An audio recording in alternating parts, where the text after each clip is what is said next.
Hello there.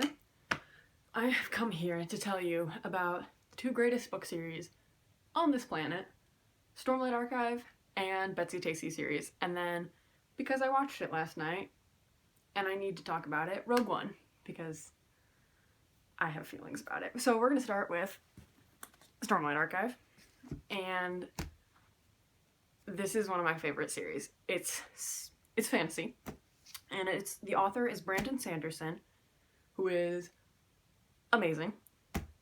So a lot of his books are in this universe called the Cosmere, and these books in the Cosmere are kind of connected. Like, some characters will be in multiple series or different books, and you'll see him be like, wait, he was in that series.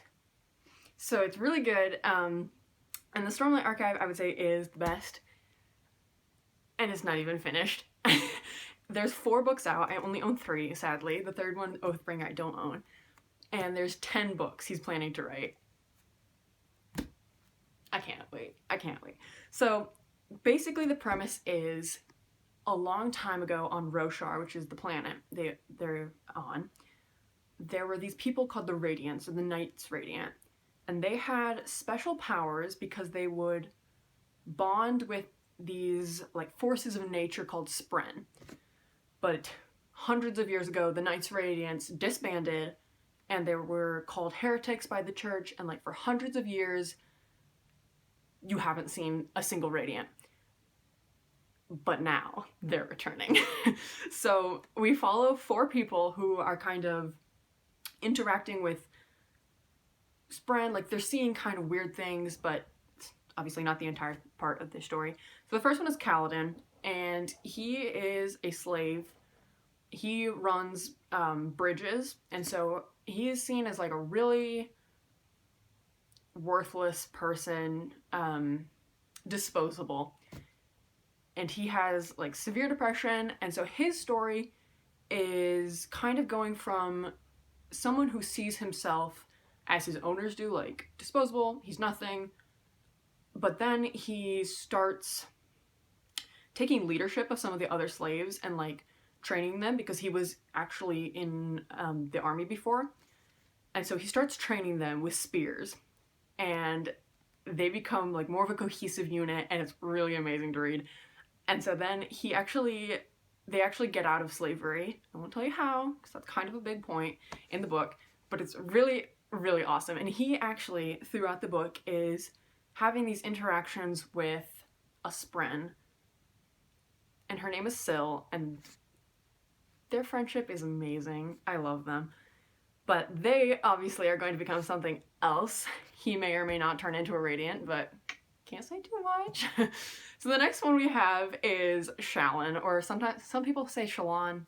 I say Shallan. It's Shallan.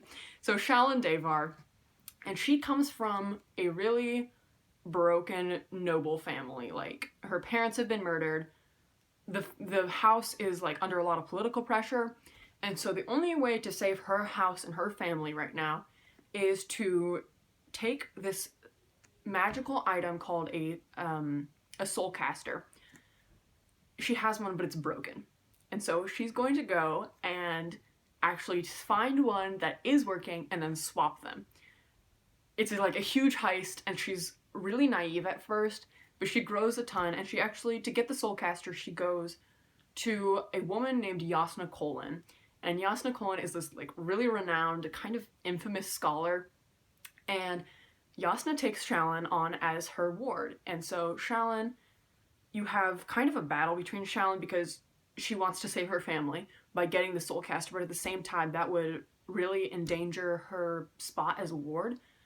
And she loves learning, like, she's really enjoying the scholar part of this heist, I guess.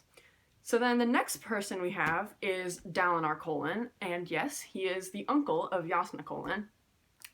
And Dalinar's brother Gavilar was actually murdered 6 years ago. And so Gavilar was trying to unite his country. He was the king, and he was trying to unite it into one unified Alethkar. And so Dalinar is trying to keep that going, and that's his struggle. But he's also kind of looking into the Radiants and trying to maybe bring them back because he thinks they're important. He's a really unique, awesome person. He's a great character. And then the fourth character is Szeth Valano, Truthless of Shinovar. He's an assassin. He went to his countrymen, his leaders, and told them that the Radiants were returning. But, you know, everyone's like, no, Radiants, we don't talk about them. So he was named Truthless, and so anyone who has his Oathstone basically controls him. And so someone has his Oathstone and is using him to kill off big political leaders, and Szeth was actually the one who murdered Gavilar, Dalinar's brother. So that he's the last character, and his story is trying to, I guess, balance like all the murders he's doing, but keeping himself sane because he's truthless, and that's kind of his motto. And as the series goes on, we realize that he's not truthless, and he's kind of breaks out of that, and it's good stuff, good soup. So that is the Stormlight Archive. Whenever I think of this series, I just think intricate world building, and it's very vivid and colorful. Like, the characters are written in depth, and everything is just so good and well researched. And I mean, honestly, just look at these covers. Like, they're gorgeous.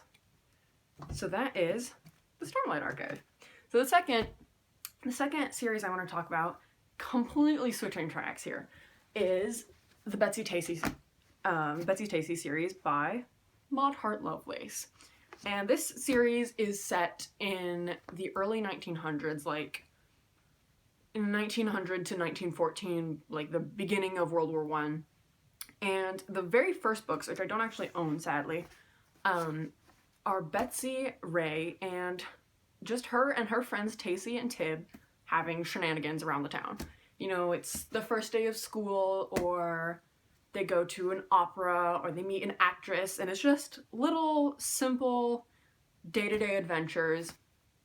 And it's very sweet and nostalgic, almost. So then the older books, which I own, these four, there's 2 in each volume, are the high school books. And again, it keeps the very nostalgic, simple pleasures, simple sadness vibe, and you have her just like, she's expanding, she's going to school now, high school, so she's meeting new friends, and she gets a little crowd together, and again, it's just them having adventures. They go on, you know, carriage rides, they have picnics, there's, you know, drama with boys, of course, and it's really, really fun to read. I know when I pick these books up, whatever reading mood I'm in, I know I can just open them and immediately be pulled into this world that she's of just very nostalgic, simple joys, and a bit of boy drama. So the series starts when Betsy is 5 years old and actually goes until she's about 23, and the last book is her getting married and kind of going into married life and a bit of like the struggles she has.